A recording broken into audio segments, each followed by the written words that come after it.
wabarakatuh. Selamat malam, siang, pagi, atau bagi teman-temanku semuanya yang bertemu bersama saya dan menonton video ini. Oke, di sini saya akan menjelaskan sebagai pemenuhan tugas dari etika bisnis Bapak Hamka, yaitu terkait dengan materi saya, yaitu perilaku yang dilarang dalam bisnis, ya. Jadi yang menyimpang terhadap terhadap hal-hal yang dilarang dalam Islam. Contohnya adalah nanti ada riba, penipuan, curang dalam menimbang, gitu, judi, melambungkan harga, terus tadlis, ikhtikar, dan taksir. Gitu. Kita langsung aja masuk di pembahasan pertama, yaitu riba.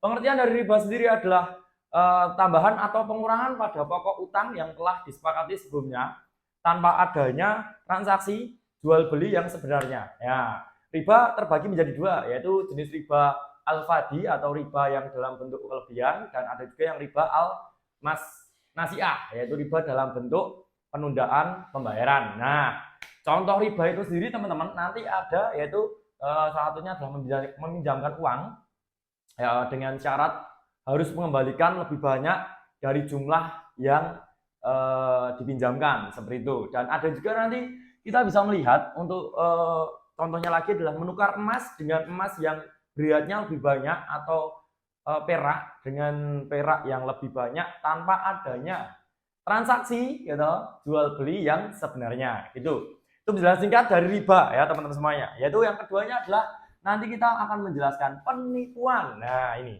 penipuan sendiri adalah menjual barang ya, yaitu penipuan adalah tindakan yang dilakukan dengan sengaja untuk memperoleh keuntungan dengan cara menipu atau membohongi orang lain, seperti itu teman-teman ya. Dan untuk dari si contohnya sendiri ya, untuk penipuan adalah bisa kita lihat lah, dan kita juga udah tahu sendiri ya, penipuan adalah ketidakjujuran, yaitu bisa dicontohkan yaitu menjual barang palsu dengan harga barang asli ya, menjual barang fake tapi dengan harga yang barang ori atau original atau autentik, seperti itu.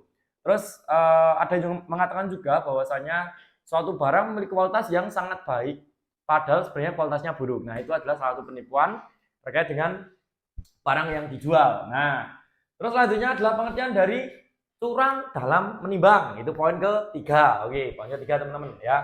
Itu adalah menimbang adalah tindakan mengurangi takaran atau timbangan pada saat melakukan transaksi jual beli. Nah, itu ya. Jadi curang dalam menimbang adalah tindakan mengurangi takaran atau timbangan pada saat melakukan atau melangsungkan transaksi jual beli. Ya, contohnya adalah menjual beras tapi mengurangi dari si porsi timbangannya. Jadi teman-teman semuanya tidak mendapatkan hak yang semestinya bangku harus dapatkan. Misal membeli 1 kilo cuman malah mendapatkan di angka sekian ons, seperti itu. Nah, terus yang selanjutnya adalah judi. Nah, ini udah relate banget di teman-teman semuanya nanti.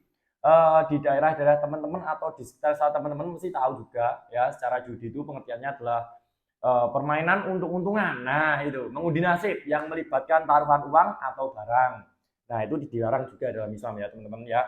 Dan contohnya adalah berjudi kartu ya toh, dadu atau permainan lainnya ya, atau memasang taruhan pada perilaku bisnis ya, pada memasang taruhan pada bisnis, seperti itu juga bisa. Dan selanjutnya adalah kita masuk di melambungkan harga nih ya. Melambungkan harga, pengertian sendiri adalah melambungkan harga, tindakan menaikkan harga suatu barang secara berlebihan. Nah, terutama pada saat terjadi kelangkaan. Nah, itu dia ya. Kadang ada suatu permainan terkait dengan kelangkaan suatu produk. Nah, itu karena memanfaatkan waktu atau memanfaatkan sebuah momen ya, dia melambungkan harga yang cukup tinggi. Nah, sehingga kita tidak bisa menjangkaunya ya. Dan contohnya sendiri adalah menaikkan harga kebutuhan pokok saat terjadi bencana alam. Nah, ini dia, harusnya pada saat bencana alam kita mendapatkan harga pokok yang semestinya juga, tapi kita mendapatkan harga-harga yang sangat melambung tinggi. Nah, itu dia. Nah, selanjutnya adalah poin ke tadlis ya teman-teman semuanya. Tadlis adalah tindakan menyembunyikan cacat atau kerusakan pada suatu barang yang dijual sehingga pembeli tertipu, seperti itu ya. Contohnya adalah menjual mobil bekas dengan menyembunyikan kerusakan pada mesinnya seperti itu. Misal terjadi kerusakan pada bannya, nah ringnya itu ternyata bocor atau bagaimana, atau oli gardanya tidak ada dan sebagainya, tapi bilangnya ada. Nah itu adalah termasuk daripadanya tadlis teman-teman ya. Dan poin selanjutnya adalah ikhtikar ya. Tindakan menimbun barang dengan tujuan untuk menaikkan harga. Nah ini. Jadi contohnya adalah menimbun beras ya dalam jumlah besar saat harga beras sedang naik. Nah ini juga salah satu perbuatan yang dilarang juga dalam jual beli yang atau bisnis yang ada di Islam gitu. Terus yang terakhir yaitu ada tasir ya. Tasir ya itu tindakan yang mencampurkan barang yang baik dengan barang yang buruk sehingga kualitas barang secara keseluruhan menjadi menurun. Nah itu dia ya.